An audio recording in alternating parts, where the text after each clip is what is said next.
Scene change होता है, Hunter association का सीन दिखाया जाता है जिसमें कांग खड़ा होता है। उसके सामने काफी सारे लोग वीडियो कॉल पर बैठे हुए होते हैं जो कि एस रैंक से बड़े गेट के बारे में बात कर रहे होते हैं। कांग बोलता है, मुझे पता है कि आप क्या कहना चाहते हो, पर मैं वही कह रहा हूँ जो मैंने वहाँ पर एग्जैक्टली देखा था। वहाँ पर बैठे हुए हेड बोलते हैं, उसके बारे में क्या, जो अनडिफिटेड मॉन्स्टर था। कांग बोलता है, वो कोई मॉन्स्टर नहीं था, वो एक रेस्टोरेंट का ऑनर है। हेड मिस्टर ली बोलते हैं कि तुम्हारे कहने का मतलब है कि जो रेस्टोरेंट ऑनर है उसने डजन्स ऑफ मॉन्स्टर को और एस रैंक से भी खतरनाक गेट को 5 मिनट के अंदर क्लियर कर दिया। कांग काफी आराम से बोलता है कि मैनेजर ली, मैं आपको करेक्ट करना चाहता हूँ, वो एस रैंक से स्ट्रॉन्ग नहीं हो सकते, वो ऑलरेडी एस रैंक से ज्यादा स्ट्रॉन्ग हैं। और मन में चिल्लाते हुए बोलता है कि पहले ही वहाँ पर मैजिक डिवाइस टूट चुका था, तो ये बार बार मुझसे ये क्यों पूछ रहे हैं। ये सुनकर मैनेजर ली गुस्सा करते हुए सोचते हैं कि ये पागल लड़का कुछ भी बकवास किए जा रहा है।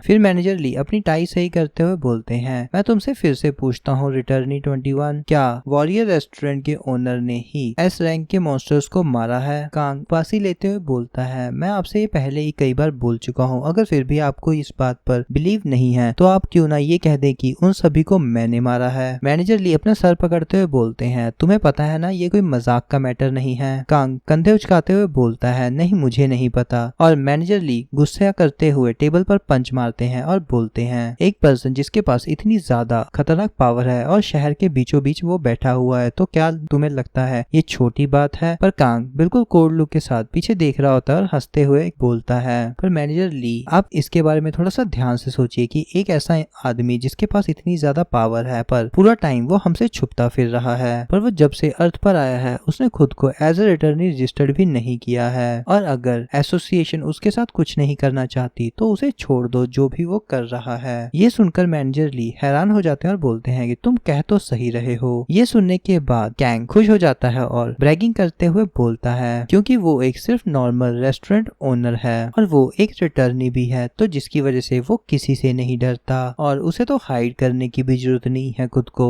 और मुझे नहीं लगता कि ऐसा इंसान हमारा कभी भी एनिमी बन सकता है। मैनेजर ली उसकी तरफ गुस्से से देखते हुए बोलते हैं, तुम्हें पता है ना ये दुनिया जस्ट डिवाइड नहीं है कि एनिमीज और एलाइज में। अगर वो इंसान अभी अच्छा लग रहा है तो इसका मतलब ये नहीं है कि हम उस पर ट्रस्ट कर सकते हैं और उसे आजादी से कुछ भी करने दे सकते हैं, क्योंकि ये हमारे सिटीजन की सेफ्टी और जिंदगियों का सवाल है। कांग स्मग करते हुए बोलता है, आप कौन होते हैं इस बारे में बात करना? जो आपके ऊपर के लोग हैं उन्हें इस बारे में डिसाइड करने दीजिए। चल छोड़ो इन बातों को, जो भी मैंने अभी तक कहा है वो सब कुछ सही है और सिचुएशन के हिसाब से है, तो प्लीज सेक्रेटरी इस बात को अंडरलाइन कर लेना और ये काफी ज्यादा इम्पोर्टेंट है। ये सुनकर मैनेजर ली को काफी गुस्सा आ जाता है, पर वो अपने पसीने को पोंछते हुए सोचते हैं, दत्त तेरी की ये लड़का तो बहुत ही तेज मूव कर रहा है इस सिचुएशन को लेकर, अब मुझे क्या करना चाहिए? और मैं आधे सेक्टर को ऐसे ही डिस्ट्रॉय होने के लिए नहीं छोड़ सकता उस रिटर्नी को प्रोवोक करके। तभी आगे बोलते हैं मैनेजर ली कि ठीक है, मैं इस बारे में कुछ नहीं कर सकता और इसे हायर अप्स कर ऊपर छोड़ देते हैं। और कैंग अपना कान खुजाते हुए बोलता है, तो ठीक है, मैं अब यहाँ से जाना चाहूंगा क्योंकि मुझे और भी अर्जेंट काम है जिन्हें मुझे करना है। मैनेजर ली हैरानी से पूछते हैं, कुछ अर्जेंट? तुमने तो नहीं बताया कि तुम किसी पोर्टल को इन्वेस्टिगेट करने के लिए जा रहे हो, ना इसके बारे में कोई पब्लिक इन्फॉर्मेशन अवेलेबल है। कांग बोलता है, मैनेजर ली आपको कोई भी सेंस नहीं है, मैं तो एक जमीन खरीदने जा रहा हूँ। जिसे सुनकर मैनेजर ली बिल्कुल हैरान हो जाते हैं और बोलते हैं, क्या? तभी कांग उनके पास जाकर उनके कान में धीरे से बोलता है, दुनिया का स्ट्रॉन्गेस्ट रिटर्नी यहाँ पर रेस्टोरेंट ऑनर है, तो मैं उसके रेस्टोरेंट के पास ही एक जगह खरीदने की सोच रहा हूँ, क्योंकि वो खुद की जगह तो ही डिस्ट्रॉय नहीं करेगा और ये जगह सबसे ज्यादा सेफ हो जाएगी इस धरती पर, और मैं एक लौता इंसान हूँ जो उसका पोटेंशियल देख पा रहा है। ये सुनकर मैनेजर ली भी स्माइल करता है, बोलता है खुशी से, तुम सही कह रहे हो, पर मैं इस बारे में पहले क्यों नहीं सोच पाया?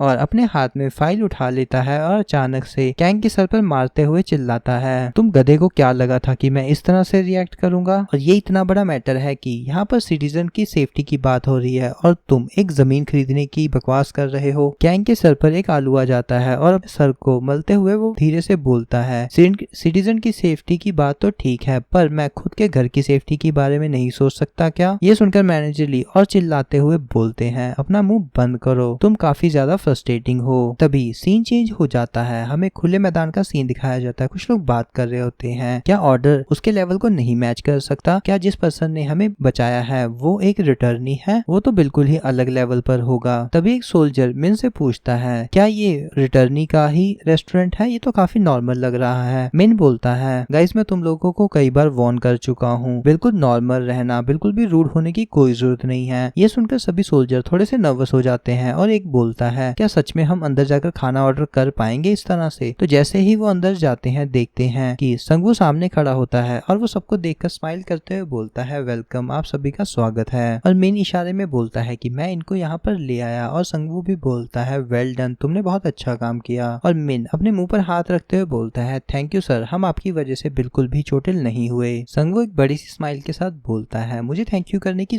कोई जरूरत नहीं है, मैंने कुछ ऐसा भी नहीं किया था जिसके लिए मैं थैंक यू डिजर्व करूं। और सभी लोग वहीं पर बैठ जाते हैं। बैठते हुए मिन बोलता है कि हम ज्यादा कुछ तो नहीं कर सकते आपके लिए, तो सोचा कि आपके बिजनेस में ही आपकी हेल्प कर दें। ये सुनकर सभी सोल्जर्स थोड़े से कंफ्यूज हो जाते हैं और धीरे धीरे गॉसिप करना शुरू कर देते हैं। एक सोल्जर बोलता है, मुझे लगता है कि इस बॉडी के हिसाब से तो ये अकेला 3 लोगों से तो लड़ सकता है, पर 500 लोगों से थोड़ा सा मुश्किल है। तभी दूसरा सोल्जर बोलता है, मुझे लगता है कि ये एक तरह का कोल्ड किलर है जो बहुत अजीब तरीकों से मारता होगा मॉन्स्टर्स को। तीसरा सोल्जर बोलता है, देखने में तो ये बिल्कुल एक नॉर्मल रेस्टोरेंट ओनर की तरह लग रहा है और इसके लुक्स भी काफी अच्छे हैं और ये काफी गुड लुकिंग भी है। और तीनों सोल्जर एक साथ सोचते हैं, ये तो एक आइडल की तरह गुड लुकिंग है, और तीनों ब्लश करना शुरू कर देते हैं। तभी संगवू ने सूप बना लिए होते हैं और बिल्ले के हाथों से सभी को सूप सर्व करवा देता है और सभी लोग फूड के लिए उसे थैंक यू बोलते हैं। जैसे ही सूप को टेस्ट करते हैं सब लोग काफी खुश हो जाते हैं और बोलते हैं, ये तो काफी ज्यादा टेस्टी है। तभी एक सोल्जर बोलता है, टीम लीडर, मैंने आज तक ऐसा कुछ भी नहीं खाया है, ये तो मेरी बॉडी के अंदर ऐसे ब्लास्ट कर रहा है जैसे मैं एनर्जी से भर गया हूँ। मिन कोड लुक के साथ बोलता है, तो क्या हुआ? तभी एक सोल्जर खुशी से रोते हुए बोलता है, इसका टेस्ट तो बहुत ही ज्यादा ब्यूटीफुल है, मैंने ऐसा खाना कभी जिंदगी में नहीं खाया। और यही चीजें सभी सोल्जर्स कर रहे होते हैं और बारी बारी दिखाया जाता है कि उन सभी ने अपने बाउल्स फिनिश कर दिए होते हैं, जिन्हें देखकर संगवू स्माइल कर रहा होता है और सोचता है, अब मैंने 5 लोगों को सिक्योर कर लिया है जो मेरे रेस्टोरेंट को और प्रमोट करेंगे। ये जाकर के बाकी लोगों से मेरे खाने की तारीफ करेंगे और जैसे ही वो सब लोग यहाँ पर आएंगे तो वो भी यहाँ के खाने की तारीफ करेंगे और वो और लोगों को लेकर आएंगे और धीरे धीरे इनके खाने में मैं मॉन्स्टर इंग्रेडिएंट मिलाकर इन्हें और पावरफुल बना दूंगा। जब तक इन्हें इस बारे में पता लगेगा इनकी बॉडी मॉन्स्टर्स के डिलीशियस फूड को खाने की आदी हो चुकी होगी। और संगवू इसी के साथ क्रीपी लुक दे रहा होता है और लोग खाने की तारीफ करते हुए जोर जोर से बातें कर रहे होते हैं।